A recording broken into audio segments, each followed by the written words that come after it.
Good morning. This is Rachel Donovan sitting in with Giovanni Gallucci and Chloe Dawn, and this is the Daily Trend Report. Morning, Rachel. You had a birthday this week. Do anything with it? Drove out toward Marathon, watched the sun go down, drove back. Best kind of day there is. Sounds about right. Morning, you two. Today, a $25,000 truck that's embarrassing the whole car business, a judge dragging the word food back onto the front page, and the biggest brands quietly turning their own people into the camera crew. Rachel, kick us off. Clark flagged it this morning, and I couldn't put it down. Slate finally put a price on its electric truck, $24,950. 205 miles of range, crank windows, physical knobs, no touchscreen anywhere.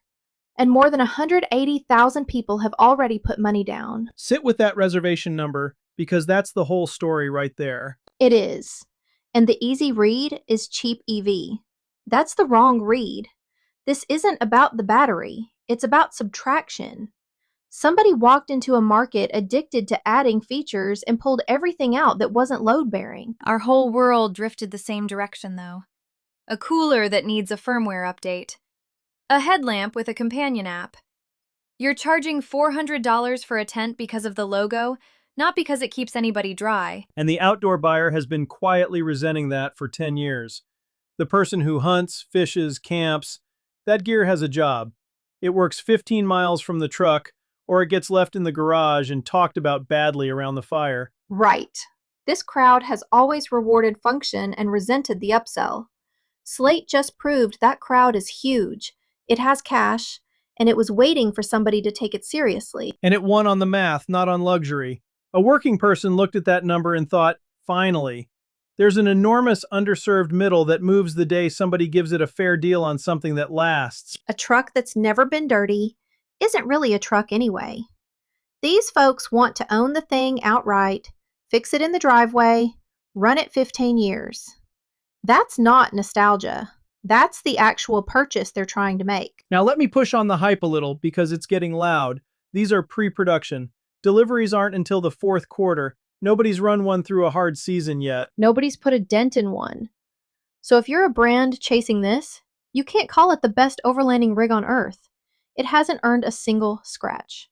It's the build to watch, not the proven thing. And the same week this lands, Wild Tribute, that little national parks apparel maker that gives a slice back to conservation, got swallowed by a bigger house. The independent keeps getting absorbed, and Slate's winning attention precisely because it feels like the outsider answering a need the big guys ignored. That's the posture the audience roots for. So where's the content opening here, Rachel? Because I think it's wide open. It's empty. There's a whole aftermarket about to exist around this truck. Racks, bed builds, camp setups. The owner base is going to be the DIY crowd that documents every bolt. Whoever shows up first with honest build content owns that audience. And right now, nobody's there. And if you're still independent yourself, say it out loud while you're at it. Founder owned, still independent, here's where your money actually goes. That's the one line a holding company can never copy. Especially the week another good one got bought. The audience is already grieving Wild Tribute. Be the brand that's still in the room. 3 moves before we roll on. 1. Start a build to watch series this week. Don't sell a thing. Just document the simple rig builds week to week and own that search before the trucks even ship. 2. Film the contrast. 1 reel, the glowing screen-stuffed dash, then the crank window. Ask the comments which one they'd actually want to own, and let them argue it for you. 3. Kill the drone footage post. Show the season of wear instead. Real dirt, real miles, the thing after it's been used hard. Proof outsaves polish with this crowd every time.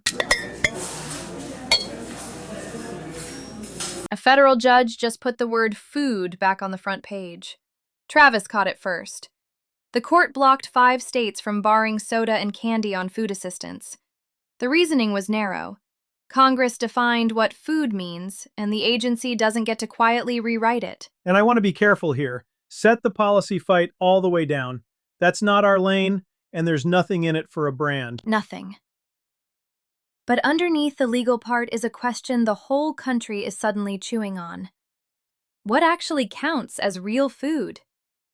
That argument doesn't even happen unless the ground already moved under the entire category. 10 years ago, nobody was in court over whether soda is food. Now it's a live fight. That's a demand story wearing a policy costume. So what's the losing move, Chloe? Because I see brands about to make it. The losing move is getting defensive, hiding the sugar in a longer ingredient list, slapping a wellness halo on the front and hoping nobody flips the can over.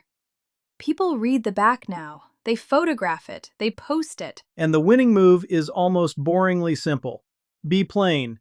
Put the real ingredient up front and let the contrast do the work. Look at Kind this week. They didn't say sustainably sourced. They said half their almonds now come from regenerative farms, with a public date to hit 100%. A real number with a deadline. That's a promise you can be held to, and natural never could be. The farmer who grew it deserves to be named too. That's the part a small producer already has sitting in the supplier list for free. That's exactly the edge. The giant has to fly a crew in to manufacture that intimacy. You can drive over on a Tuesday. You already know the grower's name. Bobby's running the same play on manufacturing. Production up 276%. The Ohio plant team grown over 100%. Made here, by us, at this plant. That's a trust signal the giants outsource and can't fake. And here's the part nobody connects.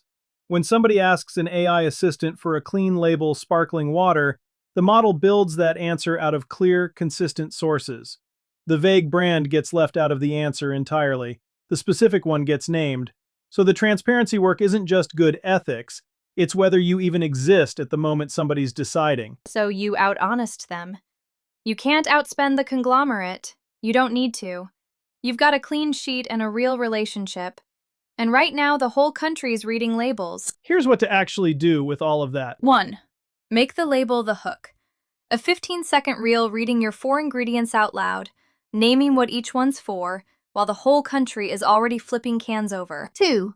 Put the farm and the grower on camera. That founder and farmer reel is content a corporate account simply can't fake. Film the field, name the person. 3. Set a public dated goal and post the receipts against it. Half, by this date, beats a green leaf on the bag, and a number people can hold you to becomes its own standing content series. Eddie's report caught the move I think actually matters out of Cannes this week, and it didn't come wrapped in an AI announcement. Starbucks is paying its own baristas to post. A real creator network inside TikTok, built off the Green Apron program, with briefs and a cut of the revenue. And it's not one company doing it. Meta's collapsing all its creator tools into one hub. Lowe's has its creators pitching actual product ideas now, not just posting about finished ones. Same bet, same week. The era of renting anonymous reach is closing. Your own named people are the distribution now. There was a line going around this week. The funnel is dead. Build a trust loop. I rolled my eyes at first, but strip the jargon off it, and it's right. It is right. As AI floods every feed with good enough content, the one scarce thing left is a real human, a real audience actually trusts. Starbucks employees already post about the brand at 3 times the rate of other chains. They're not manufacturing enthusiasm. They're funding the enthusiasm that was already there. And the trap is reading this as big company news and scrolling past.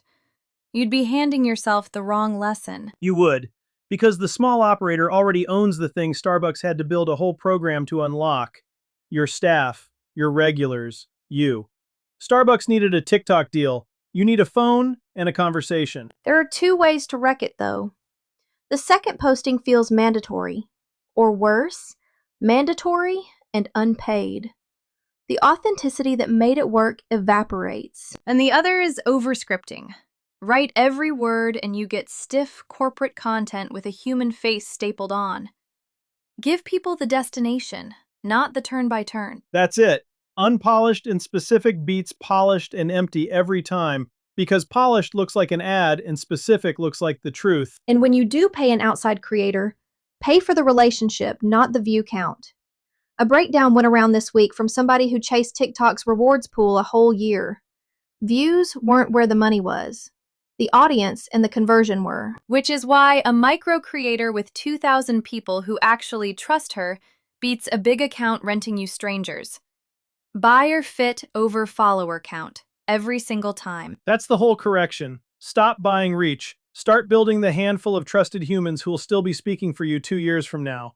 Most of them are already in your building. 3 things you can do today. 1.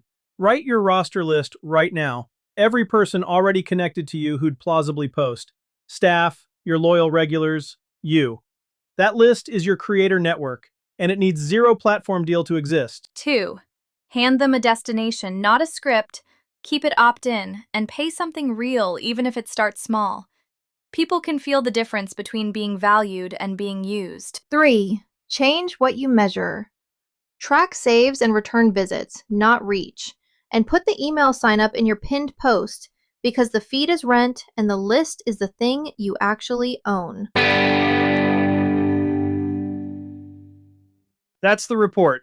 If you run an outdoor brand, a clean label line, or you're building your own name, this is the work I do at gallucci.net. Organic social strategy for operators who'd rather build trust than rent reach. No jargon, no fluff, just the build. Find me at gallucci.net or DM at gallucci.net on Instagram or LinkedIn. Rachel, Chloe, thank you. Anytime. Talk tomorrow.